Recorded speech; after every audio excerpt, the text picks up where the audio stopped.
जीवन में आप ग्रहण करिएगा और इसको समझने का प्रयत्न भी करिएगा कि पूरी दुनिया के और इस मनुष्य शरीर के, ये जो हमको मनुष्य का शरीर मिला है, इसका उद्देश्य क्या है? इसका उद्देश्य है समस्त दुखों से छूट जाना और सुखों की बोलो प्राप्ति हो जाना। हम इसीलिए प्रयासरत करते रहते हैं, पूरे अपने जीवन भर, पूरी आयु भर हम यही प्रयास करते रहते हैं कि कोई कष्ट हमारे पास ना आए, और यदि आया है तो उसको दूर किया जाए और नितांत सुख की प्राप्ति हमें हो। तो जब हमारे सामने ये उद्देश्य है कि सुख की प्राप्ति हमें हो, तो ऋषियों के ने एक सिद्धांत हमको दिया है जिसको कहते हैं त्रैतवाद। क्या कहते हैं उसको? त्रैतवाद। और ये त्रैतवाद का सिद्धांत वेद का है, बाकी सिद्धांत सब लोगों के अपने घर के बनाए हुए हैं। बहुत सारे सिद्धांत आए उसके बाद में समाज के अंदर, त्रैतवाद के सिद्धांत को लोगों ने छोड़ दिया, पीछे छोड़ा। फिर द्वैतवाद भी आया, विशिष्टाद्वैतवाद भी आया, शुद्धाद्वैतवाद भी आया, अद्वैताद्वैतवाद भी आया। जाने कितने सारे लोगों ने सिद्धांत इस समाज के अंदर बनाए और प्रस्तुत किए, लेकिन एक सिद्धांत ऐसा था जो वेद का था, जो प्राय लुप्त हो गया था, जिसको पुनः ऋषिवर दयानंद लेकर के आए। थोड़ी सी कुकम तो ऋषिवर दयानंद लेकर के आए। वो सिद्धांत कौन सा है? जरा जोर से बोलो एक बार। त्रैतवाद का सिद्धांत। और ये त्रैतवाद का सिद्धांत ऋषिवर दयानंद ने ऐसे वैसे ही अपने घर से नहीं कहा है कि त्रैतवाद होता है। और ये त्रैतवाद क्या है, इसको जरा समझने का प्रयत्न करिएगा लोग। महर्षि दयानंद सरस्वती ने यजुर्वेद का भाष्य किया और ऋग्वेद का भी किया। तो जब वो यजुर्वेद का भाष्य कर रहे थे तो उसमें एक 40वां अध्याय है, और यजुर्वेद के 40वें अध्याय में जितने भी मंत्र हैं वो सारे के सारे मंत्र इसी त्रैतवाद पर आधारित हैं। यजुर्वेद के 40वें अध्याय का पहला ही मंत्र जब आप पढ़ते, ईसा वाष्यम इदम सर्वम यत्किंचि जगत्याम जगत तेन तक्तेन भुंजी था मागृधय कस्य स्विद्धनम। और ये सारे के सारे जितने भी मंत्र इसमें आगे आए हैं, ये सारे मंत्र त्रैतवाद की पुष्टि करते हैं। अब आप पूछेंगे जी ये त्रैतवाद आप बोल रहे हैं क्या? यानी त्रैतवाद माने तीन वाद, अर्थात तीन सत्ताएं। और सरल करता हूं, तीन सत्ताएं मैंने ईश्वर, जीव और बोलो प्रकृति। तो इस ईश्वर जीव प्रकृति को बताने वाला कोई था ही नहीं। कोई कह रहे थे अहम ब्रह्मस्मि, मैं ब्रह्म हूं, ना जीव है ना प्रकृति है, कुछ नहीं है, सिर्फ ब्रह्म है। कुछ लोगों ने ऐसा बोला जो अपने आप को वेदांती कहते हैं। तो ये जो त्रैतवाद का सिद्धांत है, इस सिद्धांत के अंतर्गत बंधुओं, ऋषिवर देव दयानंद ने आकर के कहा कि जो द्वैतवाद बोलता है वो भी गलती कर रहा है, जो केवल प्रकृति की पूजा करता है वो भी गलती कर रहा है, और जो कहता है खाली ब्रह्म है और कुछ भी नहीं है दुनिया में वो भी गलती कर रहा है। ऋषिवर दयानंद ने कहा कि वेद कहता है कि तीन वाद हैं, और उनमें मेरे साथ दोहराओ एक बार, ईश्वर, जीव और प्रकृति। इन तीनों सत्ताओं को जिसने समझ लिया, मान लीजिए उसके जीवन में सिद्धांत आ गया, और जिसके जीवन में सिद्धांत आ गया उसकी दिशा ठीक हो गई, और जिसकी दिशा ठीक हो गई उसकी दशा बोलो सुधर। इसलिए दशा को ठीक करना है तो दिशा को सही करना पड़ेगा, और दिशा जब ठीक होगी जब वैदिक सिद्धांत अर्थात त्रैतवाद को जान करके ही आपके जीवन में कल्याण आएगा। बिना त्रैतवाद को जाने सुखी व्यक्ति हो नहीं सकता। और ये त्रैतवाद क्या है इसको मैं समझाऊंगा, आज आप लोगों को समझ में आएगा। यानी तीन सत्ताएं अनादि हैं। अनादि मैंने जिनका कभी अंत नहीं होता, जो सदा से हैं, सनातन है। अब कुछ लोग सनातन की परिभाषा आज वर्तमान समय में कुछ और दे रहे हैं। सनातन का अभिप्राय ये नहीं है कि वो कभी पुरातन था या आज नवीन है, ये परिभाषा नहीं। सनातन का मतलब है जो सदा से है और सदा तक बोलो अनंत काल से है, अनंत काल तक रहेगा, उसकी स्वयं की सत्ता है, और अनंत काल तक रहने वाला, अनंत काल से है, वर्तमान में भी, भूत में भी और भविष्य में भी। ये तीनों सत्ताएं कभी भी मिटती नहीं है। ये हाँ, इनका रूपांतरण जरूर होता है लेकिन मिटती नहीं। और एक का प्रकृति का, यानी ईश्वर भी सदा से है, ये जीव भी सदा से है, और प्रकृति भी बोलो। लेकिन फिर अंतर क्या है? आप लोग पूछेंगे जी अंतर कौन सा है, अंतर क्या है? जरा ध्यान से सुनना। जो ईश्वर है उसमें तीन गुण घटित होते हैं। महर्षि दयानंद ने पूरा स्पष्ट किया। ऋषिवर दयानंद ने सत्यार्थ प्रकाश के माध्यम से और उससे भी पूर्व जब आर्य समाज की स्थापना की तो नियम बनाए, और दूसरा नियम बनाया, उसमें ईश्वर के संबंध में पहला ही विशेषण दिया है। क्या बोलो, जरा जोर से बोल दो, सच्चिदानंद स्वरूप। तो ये सच्चिदानंद एक संयुक्त रूप है, इसका जब विच्छेद करेंगे तो 3 शब्द निकल करके आएंगे, और 3 शब्द कौन से हैं बोलो, सत, चित्त और आनंद स्वरूप। अब देखो बंधुओं, याद रखना, सत्य में और सत्य में भी अंतर है। आप कहेंगे जी सत्य में और सत्य में क्या अंतर है? सत्य में और सत्य में इतना अंतर है, यदि अंतर ना होता तो सत्य चित्त आनंद स्वरूप कह दिया होता। लेकिन ऋषिवर दयानंद ने कितना गंभीरता पूर्वक ये विशेषण दिया, सत्य। सत्य क्या है? देखिए, वर्तमान समय में ये माइक सत्य है, लेकिन आने वाले समय में जब प्रलय होगी तो ये सत्य बोलो नहीं रहेगा।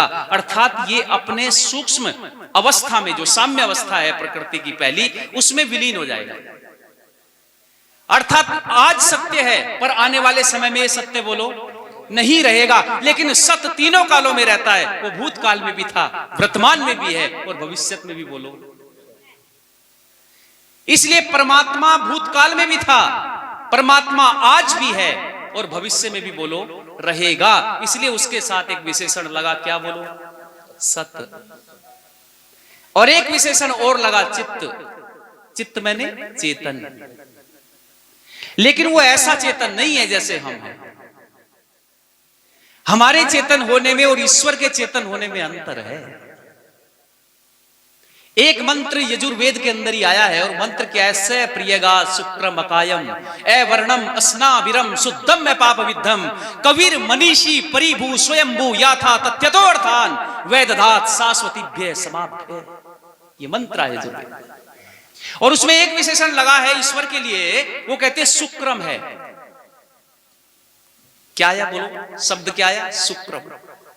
और शुक्रम का मतलब क्या है लोगों, मैं आपको बताता चलूं। ईश्वर चेतन कैसा है, मैं आपको ये बताने का प्रयत्न कर रहा हूं। हम तो चेतन हैं, हम एक देशी चेतन है। हम यहां बैठे हुए हैं आज, ऐसे चेतन है हम कि यहां से उठ करके एक देश में है, अभी सालवन में है। यदि करनाल जाना है तो यात्रा करनी पड़ेगी, चलना पड़ेगा। लेकिन ईश्वर कैसा चेतन है, उसमें चेतन में और आत्मा के चेतन में क्या अंतर है, जरा इसको स्पष्ट कर रहा हूं। वो चेतन ऐसा है, उसके लिए विशेषण दिया है शुक्रम। अर्थात शुक्रम का अभिप्राय क्या है कि तीव्र गति से काम करने वाला। आपने एक शब्द सुना होगा, आंसू कवि। आंसू कवि कौन होता है? जैसे सभा में मैं बोल रहा हूं और कोई आंसू कवि बैठा हुआ हो तो झट से मेरे व्याख्यान को पकड़ तुरंत कविता बना दो। एकदम से सुनते सुनते कविता बनाने वाला, तेज गति से काम करने वाला, उसको कहते हैं आंसू कवि। लेकिन आंसू कवि से कई गुना ज्यादा क्रिया करने वाला कौन है? शुक्रम है, अर्थात ईश्वर है। कैसे? जरा आप मुझे बताए, आत्मा एक है या अनेक है, असंख्य है? असंख्य आत्माएं है, लेकिन उनकी संख्याएं सीमित है, हमारी दृष्टि में नहीं। किसकी दृष्टि में बोलो? ईश्वर की दृष्टि में, हमारी दृष्टि में नहीं।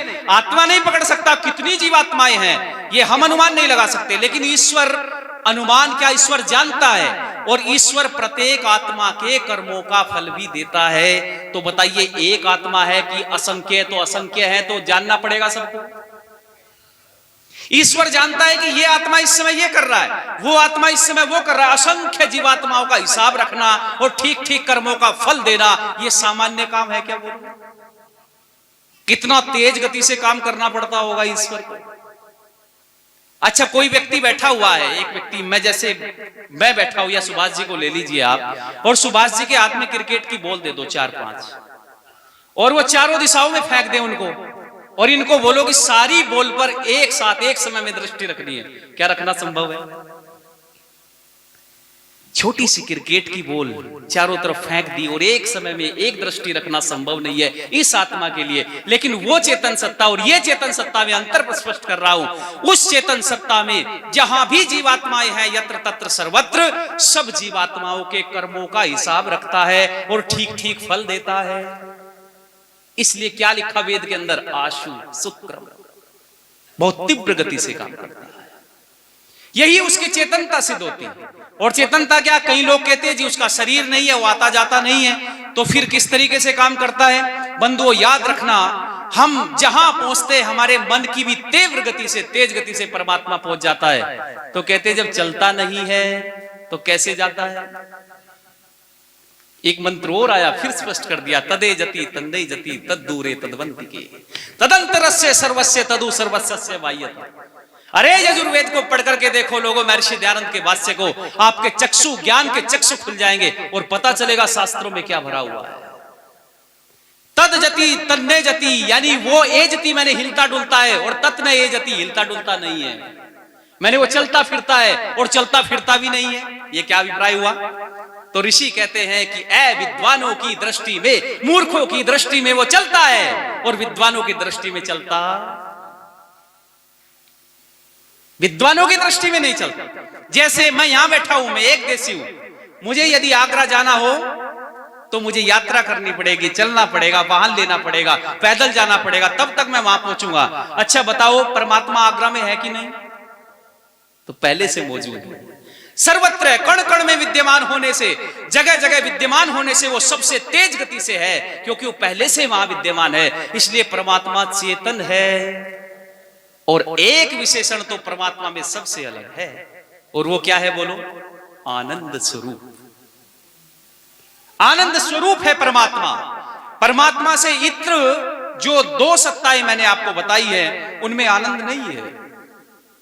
ये जो जीव है इसमें चेतनता है, ये सत्य भी है और बोलो चेतन भी है, और प्रकृति खाली क्या है बोलो? सत्य है, केवल सत्य है। उसमें एक विशेषण घटता है, जीवात्मा में दो विशेषण घट रहे हैं, सत्य और चित्त। लेकिन ये जो ईश्वर है इसमें तीन विशेषण घट रहे हैं, सत्य, चित्त और बोलो आनंद स्वरूप। ये आनंद है, और इसी आनंद की चाह में जीवात्मा दौड़ रहा है। शायद ये आनंद मिल जाए, लेकिन जिसकी दुकान में कुछ होता है सामान और आपको खरीदना है, तो उसी दुकान में जाना पड़ेगा, दूसरी दुकान में वही जाना पड़ेगा। तो आनंद खाली ईश्वर के पास है, और ईश्वर के पास जाने से आनंद की प्राप्ति होगी। अच्छा बंधुओं, मैंने सुबह प्रातःकाल की वेला में एक जिक्र किया था कि ईश्वर का मुख्य और निज नाम क्या है बोलो? ओम है, और बाकी सब क्या है उसके? गौणिक नाम है। तो प्राय आपने विद्वानों से बहुत सारी चर्चाएं सुनी होंगी, लेकिन बंधुओं में एक चीज आप लोगों से बताता चलूं कि ईश्वर का मुख्य और निज नाम ओम, और ओम कोई अक्षर नहीं है।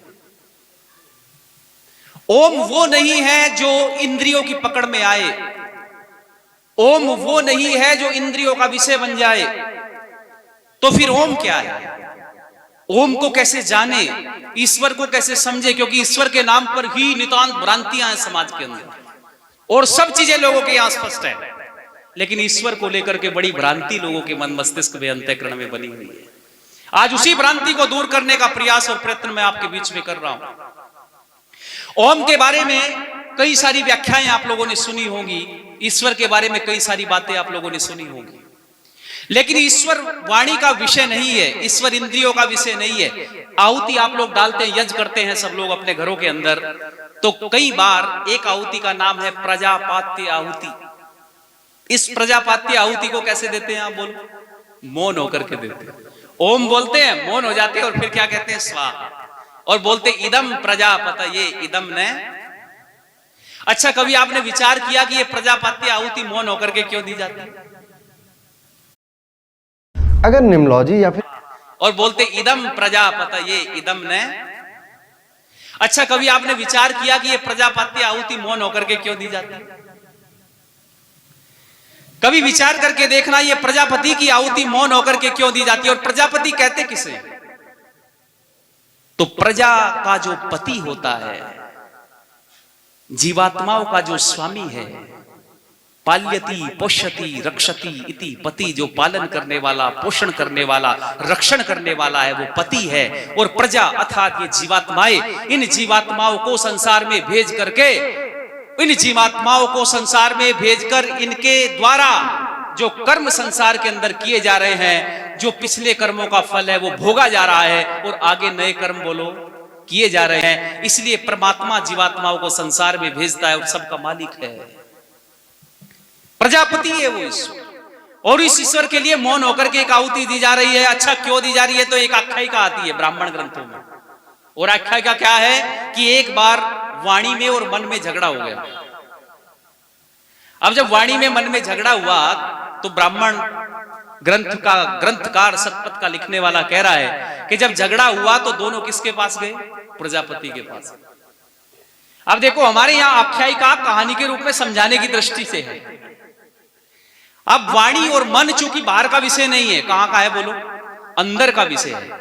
इसलिए वो किसके पास गए? प्रजापति के पास में गए और जाकर के वाणी कहती है मैं बड़ी हूं और मन कहता है कि बोलो मैं बड़ा हूं। अब दोनों में से बड़ा कौन है, ये फैसला कौन है? तो प्रजापति के पास। और प्रजापति चूंकि ईश्वर तो न्यायकारी हैं, परमपिता परमेश्वर सब जानते हैं, और परमपिता परमेश्वर ने झट से बोल दिया कि वाणी तुझसे बड़ा मन है।